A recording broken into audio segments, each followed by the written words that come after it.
ഞാനിന്ന് സംസാരിക്കാൻ പോകുന്ന മിക്സർ ഗ്രൈൻഡർ ഇഞ്ചുറീസിനെ കുറിച്ചാണ്. സാധാരണഗതിയിൽ ഇവിടെ 2-3 കേസസ് ആഴ്ചതോറും കാണാറുള്ളതാണ്. ഈ സാധാരണ എങ്ങനെയാണ് ഈ മിക്സർ ഗ്രൈൻഡർ ഇഞ്ചുറീസ് സംഭവിക്കുന്നതെന്ന് നമുക്ക് നോക്കാം.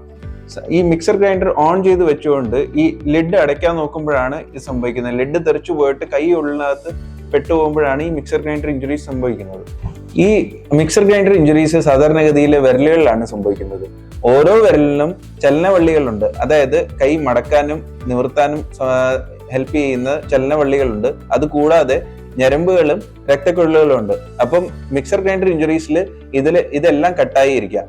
അപ്പോൾ ഒരു എക്സ്പേർട്ട് മൈക്രോ സർജറി ടീമിന് മാത്രമേ അത് നോക്കി കണ്ടുപിടിക്കാൻ പറ്റുള്ളൂ. അതായത് പ്ലാസ്റ്റിക് സർജൻസും ഹാൻഡ് സർജൻസും അടങ്ങുന്ന ഒരു ടീം ഇവിടെ സുശ്രുത പ്ലാസ്റ്റിക് സർജറിയിലുണ്ട്.